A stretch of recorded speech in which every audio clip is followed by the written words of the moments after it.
E só para lembrar sobre a técnica de coleta de citologia, né? Eu tô aqui num posto de saúde, eu posso pegar para mostrar para vocês? Espera aí.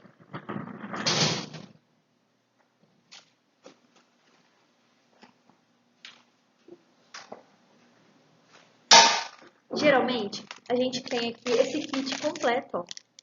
Ele já vem com a lâmina, tem um aberto e desmembrado aqui. Ele vem com o potinho pra gente mandar a lâmina de vidro, né? A gente tem aqui a lâmina de vidro. Aqui é um lado dela é fosco.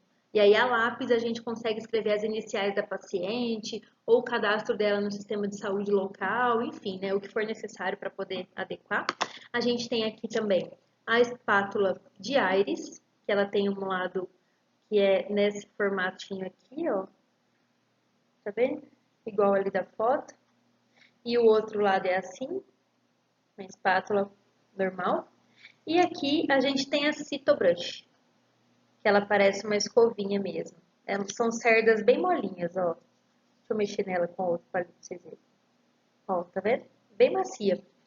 E aí, como é que acontece a coleta do Papa Nicolau? Eu vou abrir aqui pra vocês um. Tem uma.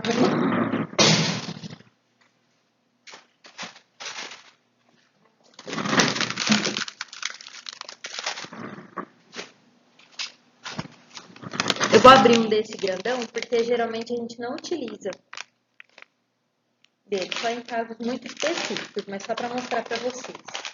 Tem os diversos tamanhos de espéculo. E aí, a gente introduz o espéculo, ó, tá vendo? Ele é como se fosse, tentando mostrar aqui, mas a luz não tá legal. Ó, tem aqui, ó, o espéculo, né? Ele é como se fosse um bico de pato, ele é de como se fosse um acrílico, assim, né? Um plástico. E aí, ele vem já com essa estrutura aqui, que é para abertura. Ai, tá difícil mostrar aqui. Que é esse parafusinho. E aí, a forma de a gente fazer a introdução do espéculo via vaginal, a gente coloca, imagina aqui, canal vaginal da paciente, né? A gente coloca o espéculo até o final dele, assim, ó. Até conseguir chegar no final. E não é força, é jeito, tá? Cuidado, sejam delicados e delicadas, por favor. Se você, às vezes, está fazendo em alguém esse exame e nunca recebeu um exame desse, é porque você não tem noção de como ele pode ser doloroso e como ele é desconfortável.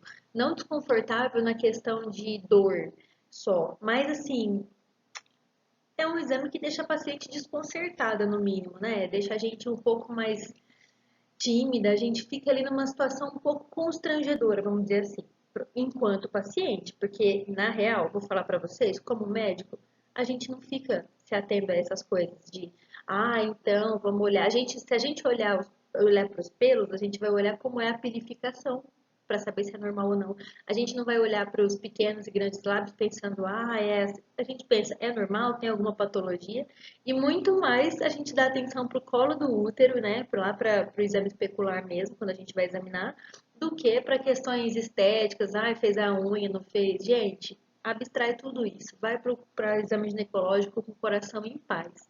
A gente está muito mais preocupado se você está doente, se tem alguma coisa para te ajudar, ou se por questões estéticas, nada disso, tá? Desencana, desencana. Não adianta eu falar relaxa, porque é impossível relaxar. Você sem roupa, com as pernas abertas assim, fazendo exame. Por mais que você saiba, você é consciente, você está indo fazer um exame para detecção precoce, você está tentando se cuidar e tudo mais, mas não deixa de ser um exame a gente ficar numa situação um pouquinho desconfortável, né, enquanto paciente.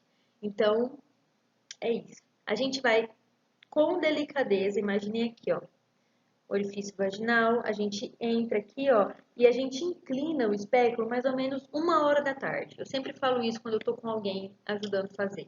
Inclina para 1 hora da tarde, porque aí você desvia da uretra, a gente desvia do canal da urina, né? Lembrando que a gente tem ali a uretra, passa no bracinho, né, o vestíbulo ali, depois a gente chega no infundível, a gente chega no introito vaginal, certo? Aí a gente introduz e a gente gira lá dentro da vagina, sem forçar, devagar, introduzindo, girou, e aí a gente começa a, cadê? A gente começa a girar aqui, ó, o, esse parafusinho aqui, que também é de plástico, para a gente poder abrir a cavidade vaginal. Lembrando que a vagina não fica aberta direto sozinha. Ela é uma cavidade virtual, musculatura que está ali juntinha, né? Conforme a gente precisa abrir para examinar, o espéculo consegue, que é esse bico de pato que a gente fala, né? Tá vendo? Aí ele consegue ver lá dentro. Quando a gente está enxergando aqui dentro, a gente vê o colo do útero. E aí é nessa hora que a gente pega a espátula, a íris, e aí a gente vai passar em volta do colo do útero. Tem aqui, ó, colo do útero, para mostrar para vocês. A gente vai passar assim, ó. A gente poderia, a técnica indicada é que você apoie aqui a espátula e você gire a ponto de você coletar. Só que às vezes o colo do útero é um pouco maior do que a espátula, né? A gente está pensando aqui numa paciente que teve 5 filhos, todos de parto normal. O colo do útero tende a ficar um pouquinho maior depois disso.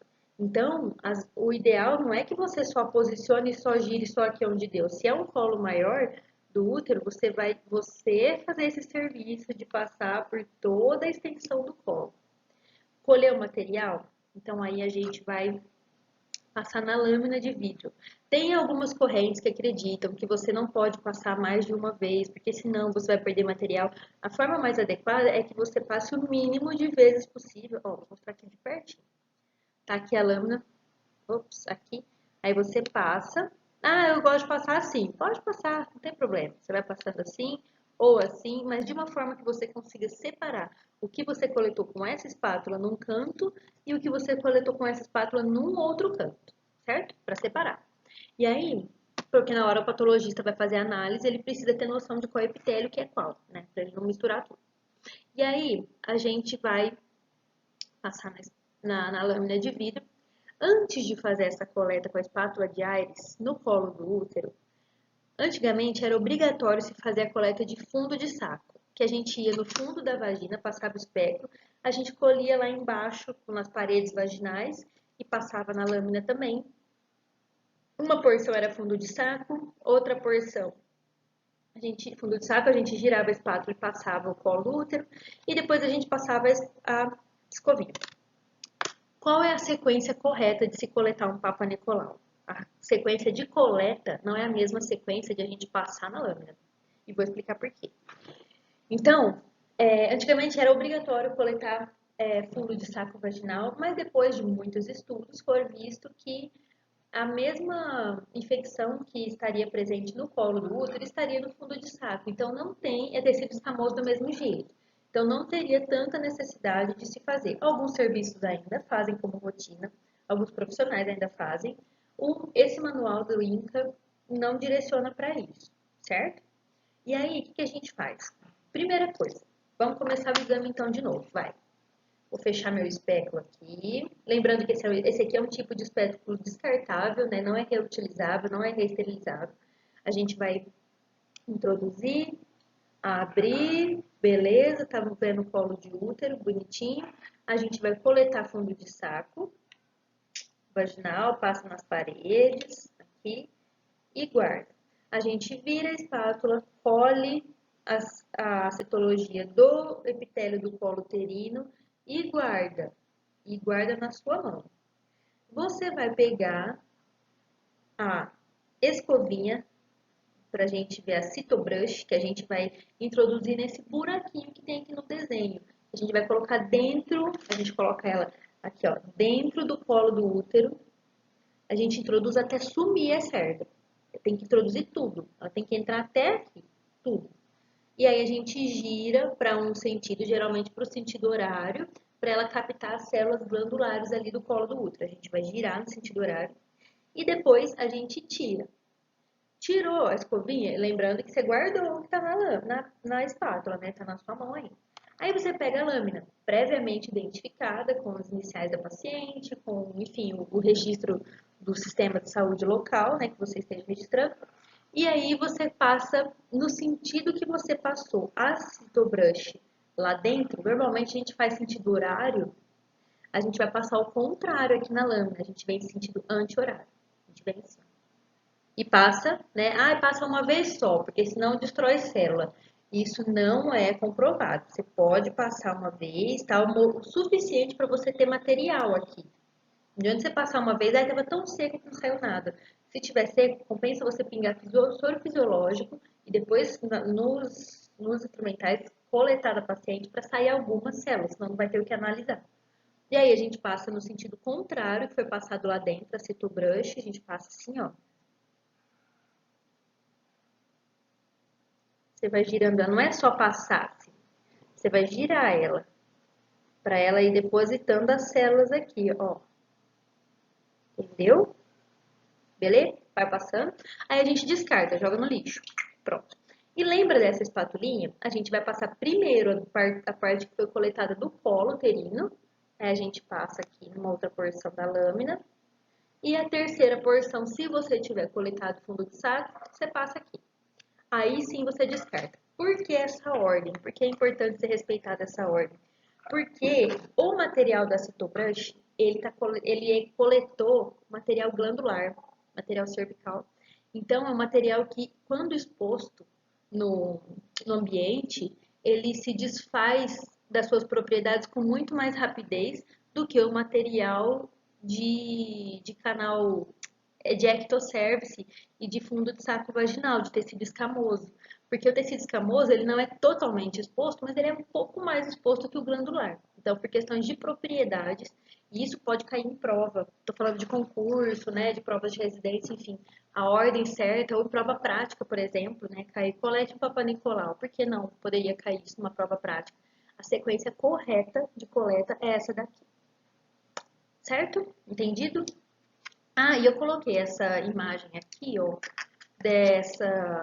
desse potinho azul aqui que vocês estão no canto direito da tela, para poder falar como é feito a coleta em meio líquido. Eles descartam essa primeira espátula, né, aqui em cima, e eles conseguem, vamos dizer assim, jogar fora essa espátula, depois coloca o cabinho, você descarta, e aquele conteúdo que tem as sardinhas, que parece uma escovinha, uma vassourinha, a gente joga dentro do meio líquido, põe no potinho, identifica por fora e manda para análise. Ele vai com o potinho no meio líquido, toda aquela cerda ela é destacável do cabinho, né, da haste, com as sardinhas, né? No Hospital do Câncer de Barretos, no Hospital do Amor, se usa muito esse método. E os municípios que têm esse convênio com a análise de citologia oncótica com o Hospital do Amor, tem também esse material meio líquido disponível no SUS. Qual a diferença do meio líquido para essa técnica convencional de citologia? Ah, mais uma coisa importante que eu não falei. Depois que a gente coletar a citologia, beleza, coletamos tudo, a gente vai passar um spray fixador. Sabe o que também pode ser usado numa, vamos dizer assim, numa adaptação como spray fixador, caso não esteja disponível? Laque de cabelo.